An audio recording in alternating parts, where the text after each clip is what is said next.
I am sorry I couldn't make it to your party, I am sorry I couldn't come to drop you. Sorry sorry बोल के bore हो गए होंगे, thank you बोल के bore हो गए होंगे। तो मैंने सोचा क्यों ना हम डिफरेंट वेज सीख लें कि एक ही चीज को हम डिफरेंट तरीकों से कैसे बोल सकते हैं। तो ये आपको दो तरीकों से हेल्प करेगा। पहला कि आप अपने कम्युनिकेशन में कुछ वैरायटी ला सकते हैं, और दूसरा, सपोज आपको ये नहीं भी यूज करना है पर अगर सामने वाला ये यूज करता है तो आपको पता होना चाहिए, you should know that what does he mean, वो क्या, उनका मतलब क्या है। इसीलिए इट्स वेरी इंपॉर्टेंट कि आप डिफरेंट तरीके जाने एक ही चीज को बोलने के। So I'm hopeful that this lesson will be helpful to you. Watch till the end. Different phrases for example. अब हम हमेशा बोलते हैं फॉर एग्जाम्पल ऐसा हो गया, फॉर एग्जाम्पल ये हो गया। तो जब भी हम कोई उदाहरण देते हैं, एग्जाम्पल देते हैं, तो फॉर एग्जाम्पल का यूज करते हैं। इसकी जगह आप बोल सकते हैं for instance, let's say, to give you an idea, case in point. अब इनमें से सबसे इंपॉर्टेंट है केस इन पॉइंट, जो कि थोड़ा फॉर्मल है और आप ज्यादातर डे टू डे लाइफ में यूज करते हुए नहीं सुनेंगे लोगों को, पर आपको पता होना चाहिए because it's a business language. Okay. और अधिकतर लोग ऐसा यूज करते हैं, न्यूज़पेपर में आप देख सकते हैं। तो हम एक एक करके देखते हैं। फॉर इंस्टेंस तो नॉर्मल आप बोल सकते हैं, लेट्स से भी बोल सकते हैं, जैसे कि let's say you visit America, for example you visit America. तो आप एग्जाम्पल दे रहे हैं तो उसकी जगह आप बोल सकते हैं फॉर इंस्टेंस और लेट्स से। तो लेट्स से स्पोकन इंग्लिश में ज्यादा कॉमन है, कोशिश कीजिए फॉर एग्जाम्पल की जगह लेट्स से यूज करें। अब आप ग्रुप डिस्कशन कर रहे हैं, कोई फॉर्मल डिस्कशन कर रहे हैं, तो आप बोल सकते हैं to give you an idea, फिर आप एग्जाम्पल दे सकते हैं। अब देखिए मैं आपको एग्जांपल देती हूँ केस इन पॉइंट का। सपोज आपको बोलना है कि the quality of health care is declining और the quality of health care is poor. अब आप बोलेंगे case in point my recent visit to the hospital. तो आप क्या बोल रहे हैं, case in point my recent visit to the hospital. इसकी जगह आप ये भी बोल सकते थे फॉर एग्जाम्पल, बट आपने बोला केस इन पॉइंट। तो आप अपनी बात को प्रूव करने के लिए एक एग्जाम्पल दे रहे हैं और उस एग्जाम्पल से आप अपनी बात को रख रहे हैं। तो ऐसा आप बोल सकते हैं फॉर्मली। तो अब सिर्फ फॉर एग्जाम्पल बोलना छोड़िए and use these important and interesting phrases. अब ये फ्रेज देखिए, इसे तो हम बहुत ज्यादा यूज करते हैं, good luck, best of luck. तो इसकी जगह आप ये अच्छे फ्रेजेस यूज कीजिए, ब्रेक अ लेग, और आप बोल सकते हैं फिंगर्स क्रॉस्ड, मतलब कुछ गलत ना हो, सब अच्छा हो, good luck, fingers crossed. May luck be in your favour, hope you do well. तो ये लास्ट के जो दो फ्रेजेस है वो बहुत ही स्पेशल और बहुत ही इंटरेस्टिंग है। तो कुछ अलग है ये, it's not cliche language that we use normally. So I think you should use it, may luck be in your favour और होप यू डू वेल। तो इसे याद करने का एक ही तरीका है, आप अगर किसी को टेक्स्ट कर रहे हैं व्हाट्सएप पे या किसी मैसेंजर पे, तो आप ऐसे टेक्स्ट कर सकते हैं, या किसी को विश कर रहे हैं, स्टेटस डाल रहे हैं, तो आप ऐसे विश कर सकते हैं। फिर आपको ये याद रहेगा और ज्यादा से ज्यादा आप जो है बोलने में भी इसका यूज करेंगे। अब चलते हैं नेक्स्ट पेज की तरफ। तो ये तो बहुत कॉमन है, आई अग्री, आई अग्री, ये ही हमेशा बोलते हैं हम। बट हम डिफरेंट कॉन्टेक्स्ट में, डिफरेंट सिचुएशंस में डिफरेंट तरीके से अपने आप को एक्सप्रेस कर सकते हैं। सो आप देखिए, आई कुडंट अग्री मोर। इसको आप इसलिए बोल रहे हैं कि आप बोल रहे हैं कि आप बहुत ज्यादा अग्री करते हैं और इससे ज्यादा आप एक्सपेक्ट नहीं कर सकते। आई कुडंट अग्री मोर, तो पूरी तरह से अग्री है तो आप बोल सकते हैं I couldn't agree more.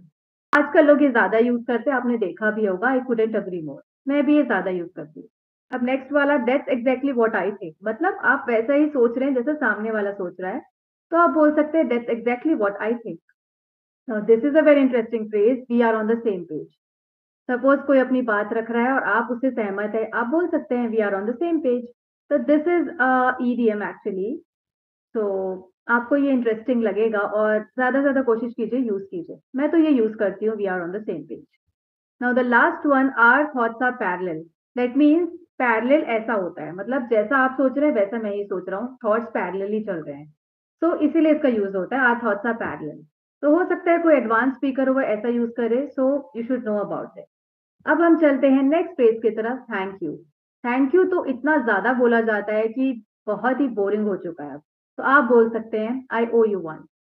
Suppose कुछ ज्यादा बड़ा किसी ने किया है तो आप इसका यूज कर सकते हैं, आई ओ यू वन, मतलब आपने जो किया है उसके लिए मैं आभारी हूँ और मैं भी आपके लिए कुछ ऐसा करना चाहती हूँ। मच ऑब्लाइज्ड, दैट मीन्स आप ग्रैटिट्यूड शो कर रहे हैं, थैंकफुलनेस शो कर रहे हैं।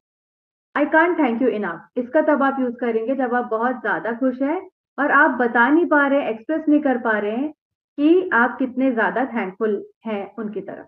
नाउ किसी ने आपकी बहुत इंपॉर्टेंट चीज़ में मदद की है, तो आप बोल सकते हैं your support means the world, your support means the world. अब डिपेंड करता है कि कौन से कॉन्टेक्स्ट में यूज़ कर रहे हैं। अब सपोज़ आपने किसी को पेन माँगा और उन्होंने पेन दिया और आप बोल रहे हैं your support means the world, तो ये ज़्यादा हो जाता है, इतना ज़्यादा नहीं। आप नॉर्मली उस समय थैंक यू बोल सकते हैं, बट अगर किसी ने बहुत अच्छा किया है तो हम सिर्फ थैंक यू ही बोलते हैं। तो कोशिश कीजिए कि थोड़ा ज़्यादा डिग्री का हो, ज़्यादा आपको एक्सप्रेस करना हो तो आप इसका यूज़ करें, your support means the world. रात हो रही है, आपके पास बाइक नहीं है या आपके पास कोई ऑटो नहीं मिल रही है और कोई आपको ड्रॉप कर देता है, तो आप बोल सकते हैं I am so grateful.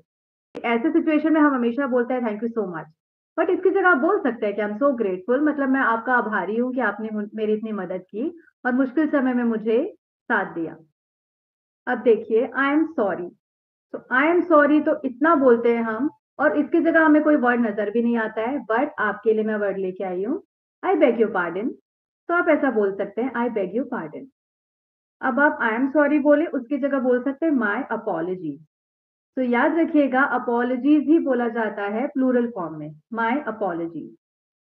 My bad, my bad word से पता नहीं चलता है, बट माई बैड मतलब मेरा मिस्टेक है, आई एम सॉरी, तो आप बोल सकते हैं माई बैड।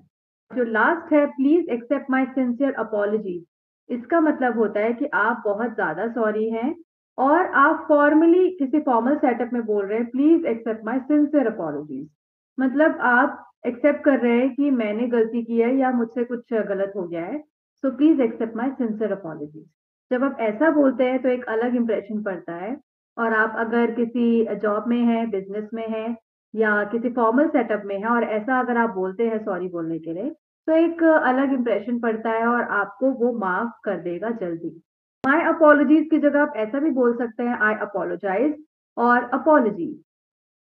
तो अब से सॉरी बोलना छोड़िए और बोलिए माय अपॉलजी। होप ये लेसन आपको पसंद आया होगा। अगर आपको पसंद आता है do share it to others, and if you are new to our channel don't forget to subscribe and press the bell icon. और अगर आप इंस्टाग्राम पे हैं तो हमारा पेज है लेटरबिटी01, इसे फॉलो करना मत भूलिएगा। आप अगर मुझसे वन ऑन वन अपॉइंटमेंट लेना चाहते हैं, video appointment, then link is in the bio. Share your queries with me, have conversation with me and improve your fluency. Stay safe, stay healthy, stay happy till we meet next time with a new and interesting lesson. Thank you so much.